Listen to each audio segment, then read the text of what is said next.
بسم اللہ الرحمن الرحیم الحمد للہ رب العالمین والصلاة والسلام علی خیر خلقہ محمد وعلی آلہ وصحبہ اجمعین اما بعد۔ محترم مصلیان کرام، آج آپ حضرات کے سامنے پارہ نمبر 23 کے حوالے سے کچھ باتیں عرض کروں گا۔ اس بارے میں سورہ یاسین ہے، سورہ صافات ہے، سورہ صاد ہے اور سورہ زمر کے چند آیتیں ہیں۔ سورہ یاسین کا آغاز ہو چکا ہے۔ اللہ رب العالمین نے سورہ یاسین میں فرمایا کہ اے لوگو، ہم تم کو زندہ کریں گے مرنے کے بعد۔ مرنا طے ہے، سب مرے گا۔ دنیا کے اندر کوئی بچنے کے لیے نہیں آیا ہے، اور کوئی انسان اگر دنیا میں جیتا تو کون جیتے؟ کون جیتے؟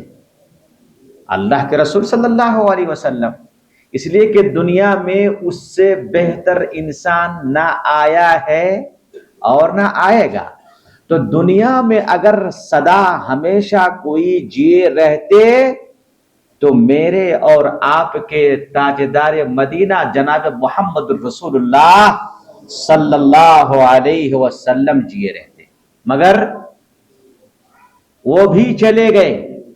اور میں نے اس سے پہلے بتایا تھا، قرآن کریم میں اللہ رب العالمین نے یہ اعلان کیا، انک میت وانہم میتون، اے نبی تو بھی مرنے والا ہے اور اے مکہ کے سارے لوگ اور تیرے امتی بھی مرنے والے ہیں۔ انک میتون، تو مرنے والا ہے، یعنی اللہ کے رسول مر چکے ہیں، انتقال کر گئے ہیں۔ پھر کہا کہ مرنے کے بعد کوئی یہ نہ سوچے کہ مر گیا تو اس کی بات ختم ہو گئی، نہیں۔ اِنَّا نَحْنُ نُحْيِي الْمَوْتَى، ہم مردوں کو زندہ کریں گے۔ یعنی اے لوگو، تم لوگ قیامت پر ایمان رکھو، حشر پر ایمان رکھو۔ اگر کوئی آخرت پر ایمان نہیں لاتا ہے تو وہ مسلمان ہی نہیں ہے۔ یہ جو آپ لوگ بیٹھے ہوئے ہیں، کس امید سے؟ کیا آپ لوگ آج کے بیٹھک کے فائدے کو دنیا میں لینا چاہتے ہیں؟ ہے کوئی؟ کوئی نہیں۔ ہم سب یقین رکھتے ہیں اے رب کہ ہم مریں گے، اور آج جو بیٹھے ہوئے ہیں ذکر و اذکار کر رہے ہیں، تسبیح و تحلیل کر رہے ہیں، اس لیے کہ ہم کو اس کا بدلہ مرنے کے بعد چاہیے۔ اللہ نے فرمایا اس کا یقین رکھو۔ نمبر 2، اللہ نے یہ بھی فرمایا کہ وَنَكْتُبُ مَا قَدَّمُوا آثَارَهُمْ مَا قَدَّمُوا وَآثَارَهُمْ، انسان جو کچھ بھیجتا ہے اس زندگی کے لیے، اس دنیا میں نیک اعمال کر کے جو آخرت کے لیے بھیجتا ہے، اس کو ہم نوٹ کرتے ہیں، نوٹ ڈاؤن کرتے ہیں، لکھتے ہیں، اس کو رجسٹر کرتے ہیں۔ کیوں رجسٹر کرتے ہیں؟ تاکہ ہم اس کے مطابق قیامت کے دن اس کو بدلا دیں۔ اس کا واضح مطلب یہ ہے، اگر آپ نے اچھا کام کیا تو آپ کو اچھا بدلہ ملے گا، برا کام کیا تو برا بدلہ ملے گا۔ اور کیا لکھتے ہیں؟ وَآثَارَهُمْ، اور کچھ کام آپ کے مرنے کے بعد ہوئے لیکن اس کام کے سبب آپ بن گئے تھے، آپ کی وجہ سے یہ کام ہو رہا ہے۔ ہاں، جیسے آپ کے بیچ آج سلیم صاحب نہیں ہیں، ہاں، سب لوگ جانتے ہیں کہ اس مسجد کو بنانے میں، چلانے میں، لوگوں کو اکٹھا کرنے میں جیسے دیگر لوگوں کا ہاتھ ہے، سلیم صاحب کا بھی ہاتھ ہے۔ تو سلیم صاحب کے مرنے کے بعد کیا مسجد بند ہو گئی؟ کیا چل رہی ہے نا؟ تو اللہ نے کہا کہ تمہارے جو آثار ہیں، تمہاری جو نشانیاں ہیں، تمہارے جو کام کر گئے اس کی وجہ سے دنیا میں جو نیک کام ہوتے رہیں گے اس کو بھی ہم تمہارے نامہ اعمال میں لکھیں گے۔ اللہ اکبر، کتنی بڑی بات ہے۔ لہذا یہ کہہ کر کے اللہ تعالی ہم سب کو یہ کہنا چاہ رہے ہیں کہ نیک عمل بھی کرو اور ساتھ ساتھ ایسا کام کر کے جاؤ دنیا میں کہ اس کے بعد وہ اس کام کے ذریعے سے لوگ راہ ہدایت پر آئے۔ مدرسہ قائم کر کے چلے گئے، صدر صاحب ہیں، مدرسہ کو آگے بڑھائے، مسجد کو آگے بڑھائے اور وہ دنیا سے چلے گئے۔ جب تک مسجد میں سلسلہ جاری رہے گا، کشے باسط جو بھی ہو، اللہ تعالیٰ اس کے نامہ اعمال پہ نیکیاں لکھتے رہیں گے۔ اللہ نے کہا کہ کوئی سوچتا کیسے لکھتا ہے، کیسے، ویسے کا سوال نہیں۔ آج کل دنیا میں کیسے کا سوال کرنا بیوقوفی ہے۔ آج کل ہوا کو بھی ناپ لیتے ہیں۔ میں نے ایک نئی مشین دیکھی اپنی زندگی میں ابھی کچھ دن پہلے، جیسے یہاں سے وہاں تک ناپنا ہے تو انچ ٹیپ سے نہیں ناپتے، کیسے ناپتے؟ ایک مشین آئی ہے لائٹ کی، یہاں لگاتے ہیں اور وہاں لائٹ جگہ پڑتی ہے، کتنے سینٹی میٹر ہے وہ ناپ لیتے ہیں۔ اللہ، میں حیران رہ گیا، یہ انسان کی بنائی ہوئی چیز ہے۔ تو اللہ رب العالمین آپ کے نامہ اعمال میں جتنی 63 سال کی عمر میں آپ جو کچھ کر رہے ہیں تفصیل کے ساتھ اللہ رب العالمین کے ریکارڈ میں لانا بہت آسان ہے، کیونکہ دنیا میں لوگوں نے ایسی چیز ایجاد کر دی ہے جو 1 ٹیرا بائٹ ہے، 2 ٹیرا بائٹ ہے، 4 ٹیرا بائٹ ہے، ٹیرا بائٹ ڈالو، پورا ڈالو۔ تو اللہ رب العالمین تو قادر مطلق ہے۔ اللہ نے کہا کہ وَكُلَّ شَيْءٍ أَحْصَيْنَاهُ فِي إِمَامٍ مُبِينٍ، اور بندے کے ہر اعمال کو میں رجسٹر میں لکھ کے رکھتا ہوں، گن کے رکھتا ہوں، محفوظ ہے، یہ ڈیلیٹ نہیں ہونے والا ہے، آپ کو دکھایا جائے گا۔ اس سے پہلے ہم لوگ سورہ اسراء میں پڑھے وَكُلَّ إِنسَانٍ أَلْزَمْنَاهُ طَائِرَهُ فِي عُنُقِهِ وَنُخْرِجُ لَهُ كِتَابًا يَلْقَاهُ مَنشُورًا اقْرَأْ كِتَابَكَ كَفَىٰ بِنَفْسِكَ الْيَوْمَ عَلَيْكَ حَسِيبًا۔ اللہ رب العالمین ہر ایک کے گلے میں ان کا نامہ اعمال لٹکا دے گا اور پڑھنے کی صلاحیت دے گا۔ جو ان پڑھ بھی ہوگا، جو ABCD نہیں جانتا ہوگا، الف لام میم نہیں جانتا ہوگا، اس کو اللہ سکھا دے گا، پڑھ، تو آج پڑھ، میں تجھے پڑھنے کی صلاحیت دے رہا ہوں۔ کفا بنفسک الیوم علیک حسیبا، آج تو ہی اپنا خود حساب لے لے کہ تو نے کتنا گندا کام کیا ہے، کتنا اچھا کام کیا ہے، تو دل میں کیا سوچتا تھا، کیا بولتا تھا، کیا کرتا تھا، لوگوں کی بھلائی سوچتا تھا کہ برائی سوچتا تھا، سب تیرے سامنے ہے۔ اگر اسی آیت پہ کوئی انسان عمل کر لے تو وہ متقی بن جائے گا، ہے کہ نہیں؟ ایک آیت کافی۔ اس کے بعد اللہ رب العالمین نے کہا کہ اللہ رب العالمین نے تمہارے لیے، تمہارے سبق کے لیے، تمہارے درس کے لیے ایک گاؤں والوں کی مثال پیش کی۔ ایک گاؤں والوں کی، یہ کون سا گاؤں ہے؟ اللہ نے اس کا نام ذکر نہیں کیا، صرف سن لیجئے کیا ہے کہ ایک گاؤں والوں کی اللہ نے مثال پیش کی۔ اس گاؤں والوں کی ہدایت کے لیے اللہ رب العالمین نے 2 رسول بھیجے۔ کتنے رسول بھیجے؟ 2 رسول بھیجے۔ 2 رسول آئے، مگر گاؤں والوں نے ان دونوں کو انکار کر دیا، اگر نہیں مانیں گے ہم تو اللہ نے کہا کہ فعززنا بثالث، ہم نے تیسرا رسول دے کے بھیجا، تین رسول بھیجے، اور یہ تینوں جا کر کہے کہ دیکھو انا الیکم مرسلون، ہم لوگ تمہاری طرف اللہ کی طرف سے بھیجے گئے ہیں، ہماری بات کو مان لو، اللہ کو مان لو، اللہ کی عبادت کرو، شرک کو چھوڑو، بت پرستی نہ کرو، بدعتیں نہ کرو، خرافات نہ کرو، مزار پہ مت جاؤ، ٹھیکہ مت لگاؤ، سجدہ نہ کرو، چادریں مت چڑھاؤ، حلوہ نہ چڑھاؤ، آؤ اللہ کی طرف۔ مگر ان لوگوں نے کیا کیا؟ قالوا ما انتم الا بشر مثلنا، یہ رسول، تم کو ہم رسول کیسے مانے؟ تمہارے ہاتھ ہے ہمارے ہاتھ ہے، تمہاری آنکھیں ہماری آنکھیں، تمہارے کان ہیں ہمارے کان ہیں، تم اور مجھ بالکل ایک ہی انسان ہے، تو تم رسول کیسے، میں رسول کیسے نہیں؟ کہا کہ تم لوگ انسان ہو، تم کو ہم رسول نہیں مانتے۔ اور کیا بولے؟ اللہ رب العالمین نے آسمان سے کوئی کتاب نہیں اتاری، تم جھوٹ بول رہے ہو، ان انتم الا تکذبون، تم جھوٹ بول رہے ہو، تم لوگ تینوں کے تینوں جھوٹ بول رہے ہو۔ اللہ اکبر۔ تینوں نے کہا کہ دیکھو ہمارا رب جانتا ہے کہ یقیناً ہم تینوں کے تینوں تمہارے پاس بھیجے گئے ہیں، اور ہماری ذمہ داری کیا ہے؟ وما علینا الا البلاغ، ہم تمہارے لیے داروغہ نہیں ہے، ڈنڈا نہیں ہے کہ تم تم کو ہم مروا کر کے مار کر کے تم کو جو ہے ہم جو کہیں گے عمل کرو، نہیں، ہمارا کام ہے اللہ کے پیغام کو پہنچا دینا، آپ کے کان تک پہنچا دینا، دل میں اترنا نہ اترنا یہ اللہ کی بات ہے۔ تو گاؤں والوں نے کیا کہا، اچھا ایسی بات، تم سے ہم بدشگونی لیتے ہیں، تم منحوس آدمی ہو، ہمارے گاؤں سے نکل جاؤ، یہاں جو ہے دادا گیری مت کرو، ہمارے سامنے وہ باتیں مت بتاؤ جو ہم نہیں جانتے ہیں، ہمارے بتوں سے ہم کو نہ توڑو، لئن لم تنتہوا لنرجمنکم، صرف یہی نہیں کہا، گاؤں والوں نے کہا کہ اگر تم گاؤں سے اگر تم ان باتوں سے نہیں روکو گے اور ہم کو ہمارے معبودوں سے اگر روکتے رہو گے تو سن لو تم کو سنگ سار کر دیں گے، رجم کر دیں گے، پتھر مار مار کے تم کو ختم کر دیں گے۔ کیا انبیاء کرام بجھ گئے، بند کر دیا باتیں، ڈر گئے انسان سے؟ نہیں، ایک دائی کا کام ہے، ایک عالم کا کام ہے، ایک نبی کا کام ہے، ایک رسول کا کام ہے کہ بے باغے دہل حق کا اعلان کرے، مانے نہ مانے وہ ان کی بات ہے، لیکن حق تو بولے، کم سے کم حق تو بولے۔ کہا کہ اگر تم لوگ توحید کی دعوت دو گے تو تم کو ہم سنگ سار کر دیں گے، وَلَيَمَسَّنَّكُم مِّنَّا عَذَابٌ أَلِيمٌ، اور تم کو ہم سخت عذاب دیں گے۔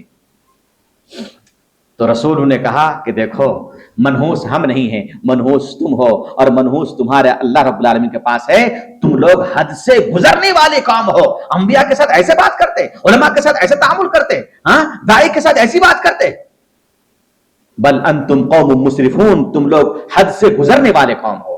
یہ باتیں ہو ہی رہی تھی، ایک نیک آدمی گاؤں کے اس پار سے دوڑتے ہوئے آیا اور کہنے لگا کہ اے لوگوں، اس نبی کی پیروی کرو نا، نبی اچھی بات کا حکم دے رہے ہیں۔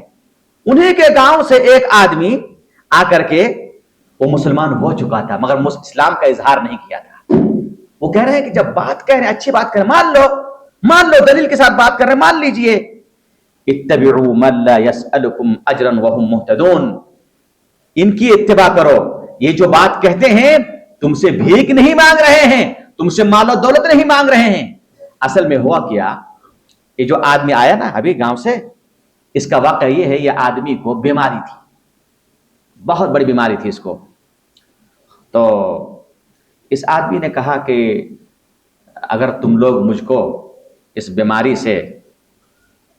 کی راستہ بتاؤ گے، شفا کا راستہ بتاؤ گے تو میں مسلمان ہو جاؤں گا۔ تو تینوں نے ان کے لیے دعائیں کی، اللہ ان کو شفا عطا فرما، تو اللہ نے شفا عطا فرمایا۔ تو اس آدمی نے کہا کہ اس کے بدلے میں کچھ لو، ارے تم نے میرا اتنا بڑا کام کر دیا، میں بھگت رہا تھا اتنے سال سے، کچھ لو۔ نہیں ہم کچھ نہیں لیں گے۔ تو کہہ رہے ہیں کہ دیکھو یہ ابھی چھپا رہا ایمان کو، ابھی بتایا نہیں، ورنہ بتا کے تو مار دیں گے اس کو۔ اس کا نام تھا تو حبیب النجار ان کا نام تھا۔ تو کہہ رہے ہیں کہ لوگوں اس کی بات مان لو، جو 3 رسولیں ہیں ان کی باتیں مان لو۔ جب دیکھ رہے ہیں کہ بات نہیں مان رہے ہیں تو انہوں نے اپنے ایمان کا اعلان کر دیا، اظہار کر دیا، چھپائے ہوئے تھے۔ وَمَا لِيَ لَا أَعْبُدُ الَّذِي فَطَرَنِي وَإِلَيْهِ تُرْجَعُونَ، اور کیا ہو گیا مجھ کو کہ میں اس اللہ کی عبادت کیوں نہ کروں جس اللہ نے مجھ کو پیدا کیا اور اسی کی طرف لوٹ کے جانا ہے، یعنی ایمان کا اعلان کر رہا ہے اور کہہ رہا ہے میں اللہ کے علاوہ کسی کو معبود نہیں بناتا، اگر میں اللہ کے علاوہ کسی کو معبود بناتا ہوں اور اللہ رب العالمین مجھ کو کوئی نقصان پہنچانا چاہتا ہے تو یہ معبودان باطلہ میرے نقصان کو دور نہیں کر سکتا اور مجھے بچا نہیں سکتا۔ اگر میں اللہ کے علاوہ کسی کو معبود بناؤں، وہ آدمی کہہ رہا ہے، رسول چپ ہیں اور یہ لوگ چپ ہیں، وہ آدمی کہہ رہا ہے کہ اگر میں اللہ کے علاوہ کسی کو اللہ مانا تو میں بہت بڑے گمراہی میں ہوں۔ انی آمنت بربکم فاسمعون، اے میرے محلے والے سن لو، میں ایمان لا چکا ہوں تمہارے رب کے اوپر، اور سن فاسمعون، میری باتوں کو سنو اور تم کو جو کرنا ہو کر لے، میرے ساتھ بھی کر لے، انبیاء کے ساتھ بھی کر لے۔ اب اللہ رب العالمین اس آدمی کو قیامت کے دن کیا بولے گا؟ قیل ادخل الجنہ، جاؤ جنت چلے جاؤ۔ تو جب جنت جائے گا تو یہ آدمی کہے گا یا لیت قومی یعلمون، میرے قوم کو اگر پتا ہوتا کہ میں جنت کس لیے آیا ہوں تو ضرور ایمان لاتے، میں اس ایمان کی بنیاد پر آج جنت جا رہا ہوں۔ اس کے بعد اللہ رب العالمین نے قدرت الہی، اپنے قدرت الہی کا اظہار کیا اور بتایا کہ اللہ رب العالمین کتنے بڑے قادر مطلق ہیں، وہی حقیقت میں معبود ہے اور وہی عبادت کے لائق ہے، کیونکہ اس طرح کا کام کوئی کر نہیں سکتا ہے۔ اللہ نے فرمایا وَآیَةٌ لَهُمُ الْأَرْضُ الْمَيْتَةُ، اب اللہ رب العالمین کے قدرت بیان کر رہے ہیں اللہ رب العالمین کی، دیکھو میں نے کیا کیا ہے۔ اللہ کہتا ہے کہ اللہ رب العالمین کی توحید کی دلیل میں سے ایک دلیل یہ ہے کہ اللہ رب العالمین مردہ زمین کو زندہ کرتا ہے۔ دوسری دلیل وَأَخْرَجْنَا مِنْهَا حَبًّا فَمِنْهُ يَأْكُلُونَ، اور اس مردہ زمین سے اللہ پودا نکالتا ہے، کھیت نکالتا ہے، پھل نکالتا ہے، گلہ نکالتا ہے، میوے نکالتے ہیں، پھل نکالتے ہیں اور اس میں سے تم کھاتے ہو۔ نمبر 3 وَجَعَلْنَا فِيهَا جَنَّاتٍ مِّن نَخِيلٍ وَأَعْنَابٍ، اور اسی زمین پہ ہم نے کھجور کے، انگور کے باغات بھی لگا دیے، باغات بھی پیدا کر دیے۔ نمبر 5 وَفَجَّرْنَا فِيهَا مِنَ الْعُيُونِ، اور زمین پہ ہم نے نہریں بھی جاری کر دی، پینے کے لیے، کھیت اگانے کے لیے، مچھلی کھانے کے لیے، بہت سارے نہر کے فائدے ہیں۔ لِيَأْكُلُوا مِنْ ثَمَرِهِ، کیوں ایسا کیا؟ تاکہ لوگ اس نہر کے پانی سے کھیت کی سینچائی کرے، پھل اگائے اور اللہ رب العالمین کے پھل سے کھائے۔ اللہ نے کہا کہ یہ جو سارے کام میں نے گنایا ہے، کیا تم نے کیا ہے کہ میں نے کیا ہے؟ وَمَا عَمِلَتْهُ أَيْدِيهِمْ، یہ سارے کام بندوں کے کسی بندے کے ہاتھ نے نہیں کیا ہے اور ان کی کمائی نہیں ہے، میں نے کیا ہے۔ أَفَلَا يَشْكُرُونَ، کیا وہ میرا شکر گزار نہیں ہوں گے؟ شکر گزار نہیں ہوں گے۔ پھر اللہ رب العالمین نے اور کہا کہ میری نشانی یہ بھی ہے، توحید کی نشانی یہ ہے، سبحان الذی خلق الازواج كلها مما تنبت الارض ومن انفسکم ومما لا يعلمون۔ اللہ رب العالمین نے کہا کہ بہت پاک ہے وہ ذات جس نے ہر چیز کے جوڑا بنایا، ہر چیز کا جوڑا، چاہے وہ نباتات ہو، حیوانات ہو، جو بھی ہو، ہر چیز کے جوڑے ہیں، پودے کے بھی جوڑے ہیں۔ کیا جوڑے ہیں؟ نر اور مادہ۔ آپ لوگ سعودی عرب اگر گئے ہوں گے تو آپ کو پتا ہوگا، یا اگر نہیں گئے ہوں گے جہاں کھجور کے پیڑ زیادہ ہوتے ہیں وہاں دیکھیں گے کھجور کے 2 طرح کے پیڑ ہوتے ہیں، نر اور مادہ، نر اور مادہ۔ اگر نر کھجور میں مادہ کو نہ ملایا جائے تو کھجور نہیں آئے گی، اور مادہ کھجور میں اگر نر کا کوپل اگر نہ لگا جائے تو کھجور نہیں آئے گی۔ اللہ کے رسول جب مدینہ گئے تو دیکھا کہ مدینے کے لوگ اس کھجور کے کوپل کو کاٹ کر کے اس پیڑ میں لگا رہے ہیں۔ تو اللہ کے رسول نے کہا یہ کہ تم کیا کر رہے ہو؟ کہا اللہ کے رسول ایسا کرنے سے مادہ اور نر کے ملنے سے پھل زیادہ آتا ہے۔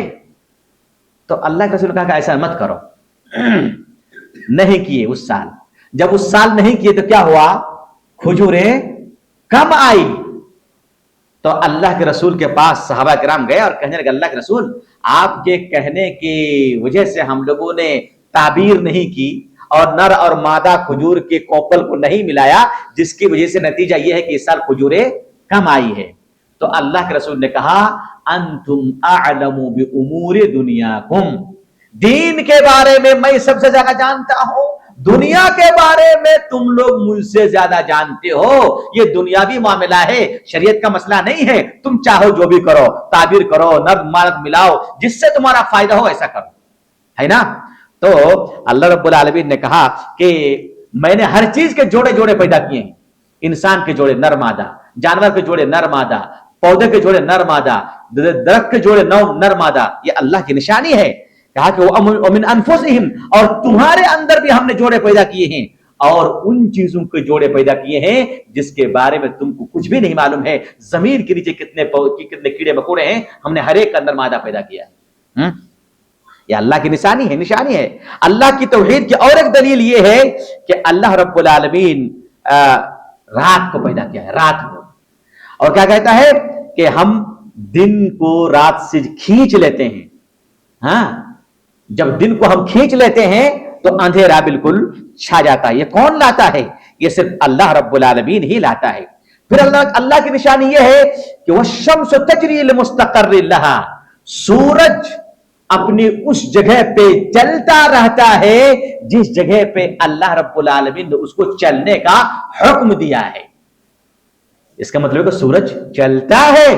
حدیث میں آتا ہے کہ اللہ کے رسول صلی اللہ علیہ وسلم نے فرمایا جب سورج غروب ہوتا ہے تو روزانہ سورج عرش کے نیچے سے گزرتا ہے اور جب عرش کے پاس پہنچ جاتا ہے تو سورج سجدہ ریز ہو جاتا ہے.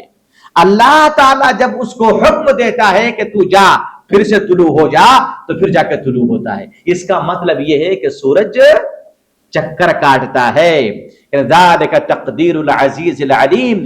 یہ جو اندازہ ہے، یہ جو سورج کا نظام ہے، یہ اس رب باری تعالیٰ کا نظام ہے جو بہت ہی غالب ہے اور علم والا ہے. صرف اتنا ہی نہیں، اور لیجیے دلیل اللہ رب العالمین کی وحدانیت کی. کہہ رہے ہیں کہ اللہ رب العالمین نے چاند کو ایک مقررہ جگہ پہ رکھا. چاند کو ایک مقررہ جگہ پہ رکھا. یہ سائنسدان لوگ کہتے ہیں کہ اللہ رب العالمین نے چاند کو جہاں رکھا ہے اگر اس سے نیچے رکھتے تو سارے لوگ ٹھنڈے سے مر جاتے اور لوگ جو ہے پانی وونی سب ختم ہو جاتا، سیلاب میں سب ڈوب جاتے. اور اگر اس کو اوپر رکھتے تو ساری دنیا اندھیرا ہو جاتی. تو اللہ رب العالمین نے کہا کہ والقمر قدرناہ منازل. ہم نے چاند کو اس کے منزل پہ رکھا. اے چاند اپنے منزل سے ہٹنا نہیں. چاند کے کتنے منازل ہیں؟ 28 منازل ہیں. روزانہ چاند ایک منزل پہ طلوع ہوتا ہے. 28 منزل پہ چاند طلوع ہوتا ہے اور 2 دن چاند غائب رہتا ہے. مہینے میں 2 دن غائب رہتا ہے. مہینے میں 28 منزل پہ چاند طلوع ہوتا ہے اور 2 دن غائب رہتا ہے. پھر 2 دن کے بعد چاند طلوع ہو جاتا ہے. چاند کیسے طلوع ہوتا ہے دکھائیے. اللہ کہتا ہے، دیکھیے کتنی باریک مثال ہے. چاند جب طلوع ہوتا ہے تو پھول کی لکیر کی طرح سے نا. وہ لکیر کیسی معلوم؟ کھجور کی ٹہنی ہے نا، کھجور کی ٹہنی. تو کھجور کی ٹہنی جب پرانی ہو جاتی ہے تو ایسے ٹیڑھا ہو جاتی ہے. ہوتی کہ نہیں ہوتی ہے؟ ٹھیک ہے نا. ایسے ٹہنی جب نکلے گی تو سیدھا ایسے نکلے گی. ٹھیک ہے. پھر جھکتے ایسے ہو جائے گی نا. جب پرانی ہو جائے گی تو بالکل ایسے ہو جائے گی. ایسے ہے نا، ہاف مون. ہاں، تو اللہ کہتے ہیں کہ چاند طلوع ہوتا ہے بالکل ایسے. پھر جب چاند پرانا ہو جاتا ہے، چاند کے جب ایام گزر جاتے ہیں تو پھر اپنی پرانی حالت کو واپس آ جاتی ہے. کہہ رہے ہیں کہ والقمر قدرناہ منازل حتی عاد کالعرجون القدیم. اور چاند کو ہم نے ان کے منزل پہ ٹھہرائے رکھا ہے یہاں تک کہ چاند پھر واپس آ جاتا ہے ویسے ہی جیسے پرانے کھجور کی ٹہنی. تو آج کے مثال میں پرانے کھجور کون دیکھتا ہے؟ کوئی اور مثال لانی چاہیے تھی. بھائی قرآن کریم نازل ہوا عربوں کے زبان میں. عرب لوگ اس وقت جو ہے کھجور کے درخت سے زیادہ وابستہ تھے، اس لیے اللہ نے ان کو وہ مثال دی جو سمجھ سکے. اللہ کی اور ایک مثال قدرت کی. یہ جو نظام کائنات ہے نا، بہت ہی منظم نظام ہے. اللہ نے کہا کہ للشمس ينبغي لها ان تدرك القمر. اس کو ضرور سنیے میرے بھائیو. کیا کہہ رہے ہیں؟ سورج چاند کو پکڑ نہیں سکتا. سورج چاند کو پکڑ نہیں سکتا. اللہ رب العالمین نے سورج کو ایک جگہ دی، چاند کو ایک جگہ دیا اور کہا کہ تم دونوں میں سے کبھی ٹکراؤ نہیں ہونا. کبھی ہوا ہے کیا؟ کبھی چاند سورج کو پکڑا ہے کیا؟ جو گرہن لگتا ہے نا، وہ کیسے لگتا ہے؟ جب چاند اور سورج بالکل ایک ہی محاذ پہ آتا ہے. ایسا نہیں کہ چاند نے سورج کو پکڑ لیا یا سورج نے چاند کو پکڑ لیا. ایسا نہیں ہو سکتا، ممکن ہی نہیں ہے، قیامت تک نہیں ہوگی. للشمس ينبغي لها ان تدرك القمر. سورج چاند کو کبھی پکڑ نہیں سکتا. ولليل سابق النهار. اور دن کے 12 بج رہے ہیں، اچانک رات نہیں آ سکتی. رات دن سے سبقت نہیں کر سکتی. پیدر پہ رات ختم ہو جائے گی پھر دن آئے گا، دن ختم ہو جائے گا پھر رات آئے گی. ایسا نہیں، ممکن ہی نہیں ہے کہ رات کے 12 بجے دن ہو جائے یا دن کے 12 بجے رات آ جائے. ایسا ممکن نہیں. یہ کس نے کیا؟ اللہ نے کہا کہ میں نے کیا ہے. اور اللہ کی نشانی یہ ہے کہ کل فی فلک یسبحون. ہم نے جس کو جہاں پہ رکھا ہے، ہر کوئی اپنی جگہ پہ وہ گھوم رہا ہے، چل رہا ہے، گردش کر رہا ہے اور ادھر ادھر نہیں جا رہا ہے. مگر انسان یہ ایسا انسان ہے کہ جس کو اللہ رب العالمین ٹھہرا کہ نماز میں کھڑے رہو، روزہ رکھو، تو وہ بھاگ جاتا ہے، ادھر ادھر بھاگ جاتا ہے۔ اللہ کی اور ایک نشانی یہ ہے، اللہ رب العالمین نے کہا کہ اے لوگو، ہم نے تم کو اور تمہارے نسلوں کو بھری ہوئی کشتی پہ سوار کر دیا۔ یعنی حضرت نوح علیہ السلام کے زمانے میں جتنے لوگ ہم بچے ہوئے ہیں نا، سب انہی کی خاندان سے ہیں۔ اللہ رب العالمین نے ہمارے باپ دادا کو اس کشتی پہ سوار کیا تھا، تبھی ہم بچے ہوئے ہیں، ورنہ تو آج ہم نہیں رہتے۔ اللہ نے کہا کہ یہ اللہ کی بہت بڑی نعمت ہے، اللہ اگر چاہتا تو تم سب کو ہلاک کر دیتا، مگر اللہ کی نشانی دیکھو کہ اسی کشتی سے سارے دنیا کے لوگ پھیل گئے۔ اس کے بعد اللہ رب العالمین نے اپنی ان نعمتوں کا تذکرہ کرنے کے بعد قیامت کے منظر کشی کی ہے کہ قیامت کے دن منظر کیا ہوگا، حال کیا ہوگا، اور اس دن لوگوں کے ساتھ کیا کیا ہونے والا ہے۔ اللہ رب العالمین نے کہا کہ وَيَقُولُونَ مَتَى هَذَا الْوَعْدُ إِن كُنتُمْ صَادِقِينَ، جو کافر تھے وہ قیامت کو نہیں مانتے تھے، تو اللہ رب العالمین ان کی باتوں کو کہتا ہے کہ یہ کافر لوگ کہتے ہیں یہ قیامت کب آنے والی ہے، کب، کس سن میں، کس مہینے میں؟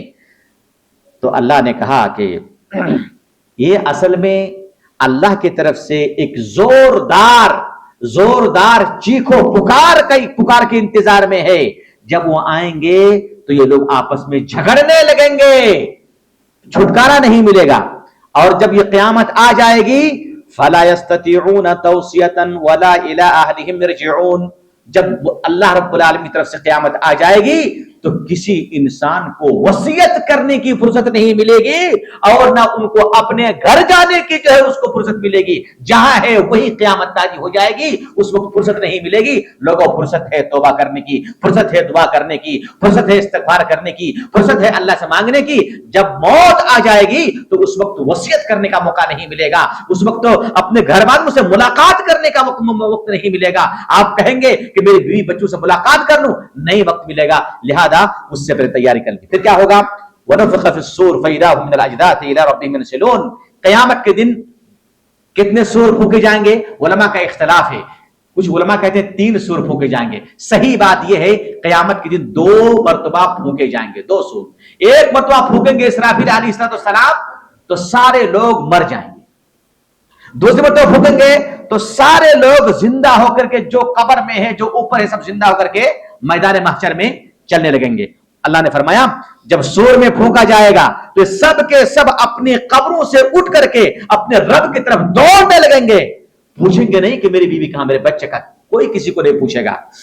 قالوا یا ویلنا من بعثنا من مرقدنا هذا، اور جو لوگ قبر میں تھے وہ کیا کہیں گے؟ ارے ہم کو ہمارے خواب قبر سے جگایا کس نے جگایا؟ یہی وہ چیز ہے جس کا اللہ رب العالمین نے وعدہ کیا تھا، اور اللہ رب العالمین نے اس چیز کا ہم سے بہت پہلے وعدہ کیا تھا، اور نبیوں نے اس کے بارے میں سچ کہا تھا۔ اللہ نے کہا کہ صرف ایک چیخ ہوگی، اور سب کے سب میرے پاس جمع ہو جائیں گے، اور اس دن کسی نفس پر ظلم نہیں کیا جائے گا، اور ہر نفس کو وہی بدلہ دیا جائے گا جو اس نے کیا ہے۔ یہ تو بات ہو گئی۔ اس دن جنت والوں کا حال کیا ہوگا؟ اللہ نے کہا کہ ان اصحاب الجنت اليوم فی شغل فاکہون، قیامت کے دن جب جنتی لوگ جنت چلے جائیں گے تو جنت لوگ اپنے جنت میں محو رہیں گے، مشغول رہیں گے، اور دوسروں کے بارے میں کچھ سوچیں گے بھی نہیں۔ تو کون کیا کر رہے ہیں، نہیں کر رہے ہیں، الحمدللہ نعمت میں رہیں گے، لذت میں رہیں گے، اللہ رب العالمین کی طرف سے دی ہوئی نعمتوں میں مشغول رہیں گے۔ ہم وازواجہم فی ظلال علی الارائک متکئون، جنتی لوگ اور جنتیوں کے بیویاں حورین یہ جنت میں مسہریوں میں اور پلنگ پہ بیٹھ کر کے نظارہ کریں گے، عائش کریں گے اور عشرت کریں گے، مزے لیں گے، لذتیں حاصل کریں گے۔ لہم فیہا فاکہۃ ولہم ما یدعون، جنتیوں کے لیے جنت میں ہر طرح کے میوے جات ہوں گے، پھل ہوں گے، ولہم ما یدعون، بلکہ جنت میں مومنوں کے لیے وہ ساری چیزیں ہوں گی جو وہ اللہ رب العالمین سے مانگیں گے، جو بھی مانگیں گے اللہ تعالیٰ آپ کو دے گا۔ اور کیا ہوگا؟ صرف یہی نہیں، اگر آپ کو بھر پیٹ کھانا دے کوئی، اور کھانا دینے کے بعد آپ کو جو ہے مٹن بریانی کھلائے، بہت کچھ کھلائے، ہدیہ دیے، سب کچھ دیے، اور جاتے ہو کہ اے چل بھگ، تو آپ کی عزت کیے کہ آپ کی توہین کیے؟ توحید نا. تو ساری نعمتیں دینے کے بعد اللہ کی طرف سے کیا ہوگا؟ سلام قولا من رب الرحیم. اللہ کی طرف سے، رب رحیم کی طرف سے آپ لوگوں کو سلام عرض کیا جائے گا، سلامتی کا پیغام دیا جائے گا. بہت اچھے میرے بندے، تم لوگوں نے نیک عمل کیا تھا، آج تم لوگ صحیح سلامت بغیر کسی پریشانی کے جنت میں رہو، جنت سے نکلو گے نہیں، کوئی پریشان کرنے والا نہیں ہے. میری نعمتوں سے لطف اندوز ہو، فائدہ اٹھاؤ، اور اس کی کوئی انتہا نہیں ہوگی پوری زندگی جب تک تم، بلکہ وہاں موت بھی نہیں آئے گی، اور بلا انتہا تم اس میں ان نعمتوں سے فائدہ اٹھاتے رہو. ہاں. اس کے بعد کہا وامتازوا اليوم ایھا المجرمون. اس کے بعد اللہ رب العالمین کہے گا مجرمین سے، اے مجرمین تم لوگ الگ ہو جاؤ، تم لوگ الگ ہو جاؤ، میرے نیک بندوں کے ساتھ مت جاؤ، الگ ہو جاؤ. مجرموں کے احوال کے بارے میں اللہ نے کہا کہ اے لوگوں تم لوگ الگ ہو جاؤ. کیا میں نے تم لوگوں سے یہ وعدہ نہیں کیا تھا کہ تم جو شیطان کی بندگی مت کرنا؟ مگر اے مجرموں تم لوگوں نے شیطان کی عبادت کیوں کی؟ شیطان کون ہے؟ بدھ ہے، حبل ہے، لات ہے، درخت ہے، سورج ہے، چاند ہے، گائے ہے، مورتی ہے، چوہا ہے، بلی ہے، نہر ہے، یہ جو سب کو پوجا کر رہے ہو سب شیطان ہے. تو کیا میں نے تم سے نہیں کہا تھا اے مجرموں کہ شیطان کی بات مت کرنا؟ انہ لکم عدو مبین، شیطان تمہارا کھلا دشمن ہے، اور میں نے تم کو کہا تھا ان اعبدونی کہ میری عبادت کرو، یہی راہ مستقیم ہے. لیکن وَلَقَدْ أَضَلَّ مِنْكُمْ جِبِلًّا كَثِيرًا، مگر شیطان نے تم جیسے بہت سارے لوگوں کو گمراہ کر دیا. کیا تم کو سمجھ میں نہیں آ رہی تھی؟ هَذِهِ جَهَنَّمُ الَّتِي كُنْتُمْ تُوعَدُونَ، یہ جہنم ہے جس کا وعدہ تم سے پہلے کیا گیا تھا. آج کے دن تم تمہاری کفری کی وجہ سے، تمہاری نافرمانی کی وجہ سے جہنم میں داخل ہو. اور کیا ہوگا؟ جہنم میں داخل ہو تو وہ لوگ مشرکین لوگ وہاں بھی جھوٹ بولنے کی کوشش کریں گے، اللہ ہم لوگوں کو تو جو ہے شرک نہیں کرتے تھے، اس کے باوجود بھی جہنم میں کیوں پھینک رہے ہو؟ تو اللہ تعالیٰ کیا کہے گا؟ چپ ہو جاؤ. الیوم نختم علی افواہہم، اس دن ان کے منہ پہ ہم مہر لگا دیں گے، ہونٹ سی دیں گے، بولیں گے نہیں. کتنا جھوٹ بولو گے؟ جھوٹ بول بول بول بول پوری دنیا کو گندا کر دیا، اور یہاں آگے بھی جھوٹ بولنے کی کوشش کر رہا ہے. منہ کو بند کر دے گا. وَتُكَلِّمُنَا أَيْدِيهِمْ، اور اللہ رب العالمین کہتا ہے کہ ان کے ہاتھ مجھ سے گفتگو کرے گا. ہاتھ بتا تو نے کیا کیا سگنیچر کیا تھا، تو نے کیا کیا لکھا تھا، تو نے کیا کیا کیا تھا، کس کو مارا تھا، کس کا مال لیا تھا، کس کو مال چھپا کر کے دیا تھا، کس کو رشوت دیا تھا، کس کی رشوت لیا تھا. کیا ہاتھ سے سارا کام ہوتا ہے. تم نے کیا کیا تھا؟ وَتُكَلِّمُنَا أَيْدِيهِمْ، اور ان لوگوں کے ہاتھ ہم سے گفتگو کریں گے. وَتَشْهَدُ أَرْجُلُهُمْ، اور ان کے پیر بھی اللہ رب العالمین کے سامنے گواہی پیش کریں گے. بِمَا كَانُوا يَكْسِبُونَ، ان چیزوں کی گواہی پیش کریں گے جو دنیا میں کرتے تھے. آپ پیدل چل کر کہاں جا رہے ہیں؟ مسجد کی فلم ہاؤس، مسجد کی غیبت کرنے کے لیے، دعوت کے لیے، چوری کرنے کے لیے. کس لیے؟ تو وہاں کہ اللہ میں تو جو ہے تیری مسجد میں تہجد پڑھنے جا رہا تھا. ارے چوری کرنے جا رہا تھا، تہجد کی بات کر رہا ہے. چل بھائی بول، پیر بول، کہاں جا رہا تھا؟ سب بتا دیں گے، ہے نا. اللہ رب العالمین نے پھر کہا کہ رسول صلی اللہ علیہ وسلم کے بارے میں کہا کہ دیکھو لوگوں، محمد صلی اللہ علیہ وسلم شاعر نہیں ہے. بعض لوگوں نے کہا کہ محمد جو کلام پیش کرتے ہیں شاعرانہ کلام ہے، اس پر ایمان نہیں لائیں گے. اللہ نے کہا کہ نہیں، یہ شاعر نہیں ہے. وما علمناه الشعر وما ينبغي له ان هو الا ذکر وقرآن مبین، ہم نے محمد کو شعر نہیں سکھایا، اور نہ شعر سیکھنا اس کے شان کے مطابق ہے. امام شافعی بڑے بڑے علماء کرام نے شعر و شاعری سے اپنے آپ کو دور رکھا. کیوں؟ قرآن نے شعر و شاعری کی مذمت کی ہے. شعر و شاعری آپ دیکھتے ہیں کون بہت اچھا آدمی، متقی آدمی شعر و شاعری کرتا ہے؟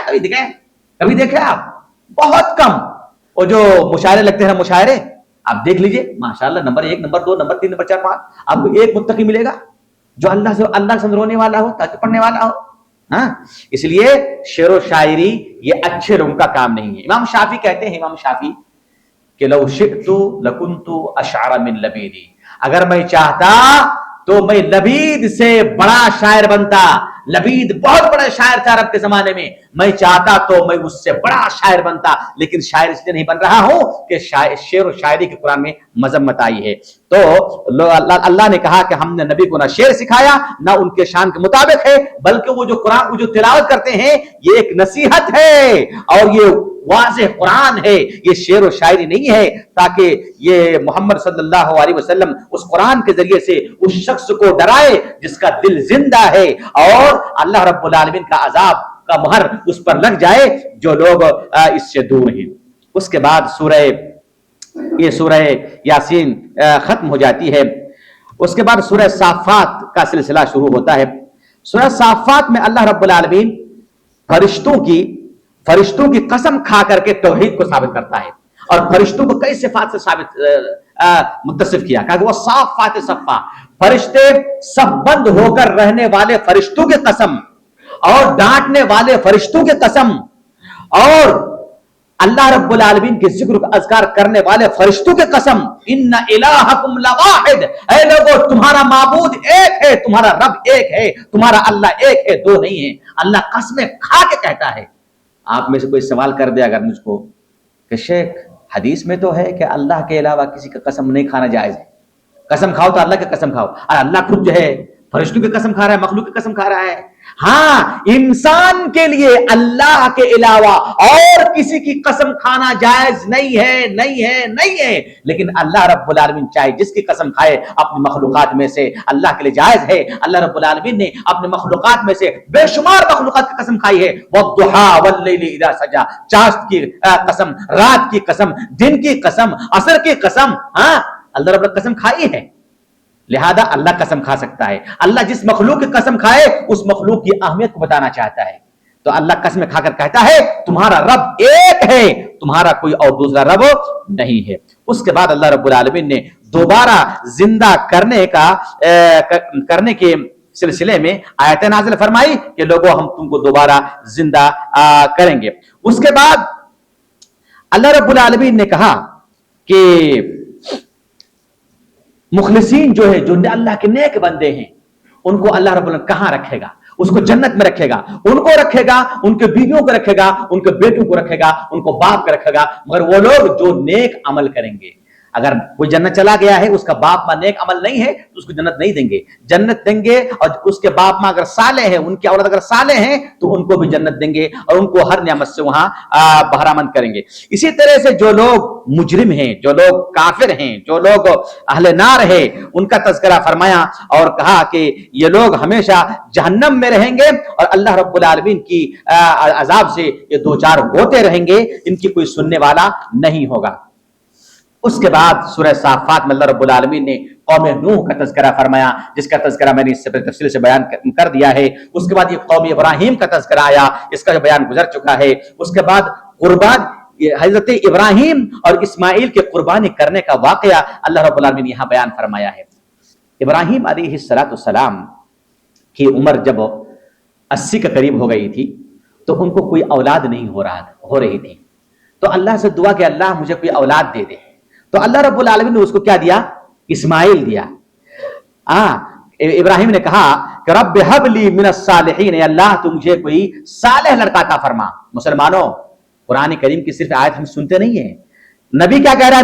نبی رب ہب لی من الصالحین، نبی کو ڈر ہے کہ میرے گھر پہ کوئی غیر صالح اولاد پیدا نہ ہو جائے، تو نبی دعا کر رہے ہیں اللہ اگر اولاد دے تو نیک دے۔ اس سے ہم کو کیا سبق ملتا ہے؟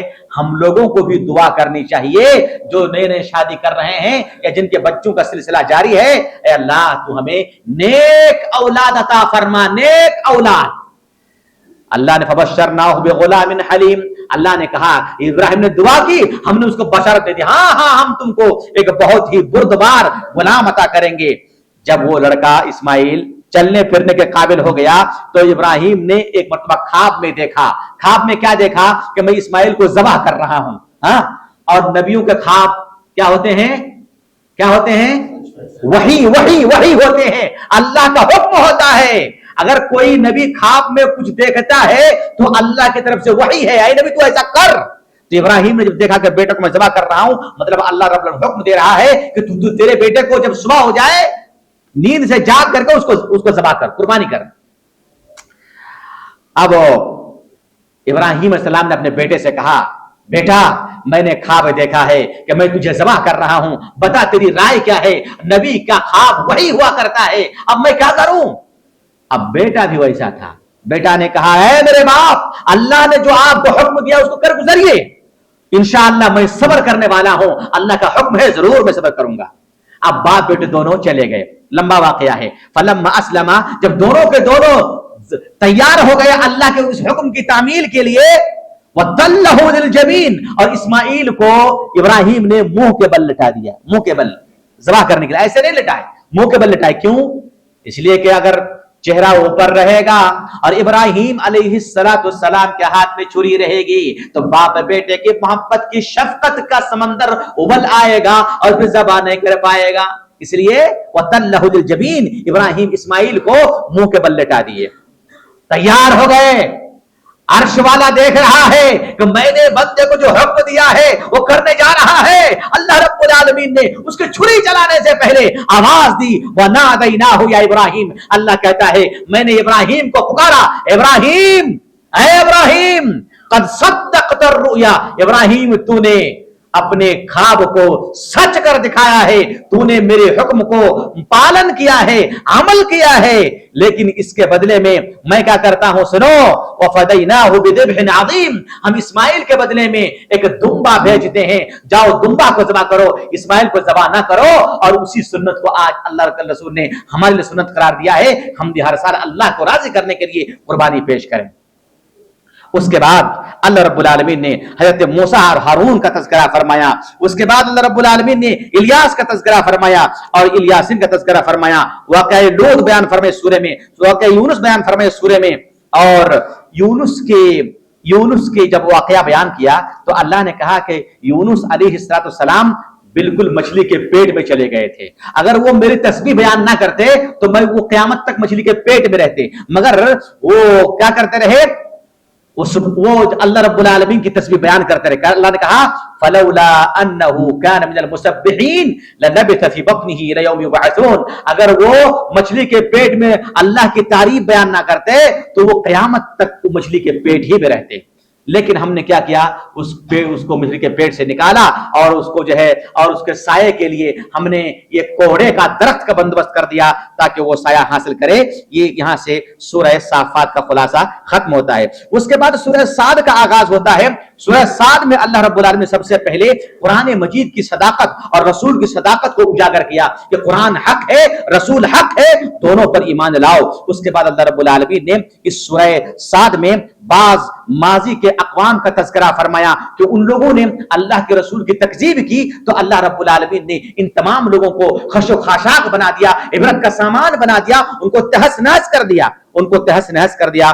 اس کے بعد اللہ رب العالمین نے متقین اور فاجر کا موازنہ فرمایا کہ جو متقی ہوتے ہیں اور جو فاجر ہوتے ہیں یہ دونوں کے دونوں کبھی برابر نہیں ہو سکتے۔ یہ ام نجعل الذین آمنوا وعملوا الصالحات کالمفسدین فی الارض، جو لوگ ایمان لائے، جو لوگ نیک عمل کیے، کیا ہم ان کو مجرم کی طرح بنا دیں گے، گنہگار کی طرح بنا دیں گے؟ نہیں، ایسا نہیں ہو سکتا۔ ام نجعل المتقین کالفجار، ایسا بالکل ہو نہیں سکتا۔ اس کے بعد اللہ رب العالمین نے حضرت سلیمان کا تذکرہ فرمایا تفصیل کے ساتھ۔ سلیمان کا تذکرہ فرمایا آیت نمبر 30 سے آیت نمبر 40 میں اللہ رب العالمین نے سلیمان کا تذکرہ فرمایا، کہا کہ وَلَقَدْ فَتَنَّا سُلَيْمَانَ وَأَلْقَيْنَا عَلَى كُرْسِيهِ جَسَدًا۔ ایک مرتبہ ہوا کیا، سلیمان نے یہ کہا کہ آج میں اپنے تمام بیویوں سے ملوں گا اور 100 بچے پیدا ہوں گے اور 100 کو لے کر میں جہاد کروں گا۔ انشاءاللہ نہیں بولا، کیا نہیں بولا؟ انشاءاللہ نہیں بولا۔ تمام بیویوں سے ملے مگر ایک بھی حاملہ نہیں ہوئی، ایک بیوی حاملہ ہوئی اور ہونے کے بعد کیا ہوا، جب بچہ پیدا ہوا تو وہ ناقص بچہ پیدا ہوا، مکمل بچہ پیدا نہیں ہوا۔ تو اللہ نے کہا وَلَقَدْ فَتَنَّا سُلَيْمَانَ، ہم نے سلیمان کو آزمایا، وَأَلْقَيْنَا عَلَى كُرْسِيِّهِ جَسَدًا، اور اس کے کرسی پر ایک ناقص الخلقت جسم کو ہم نے لا کے کھڑا کر دیا، ڈال دیا، وہ بچہ ناقص تھا۔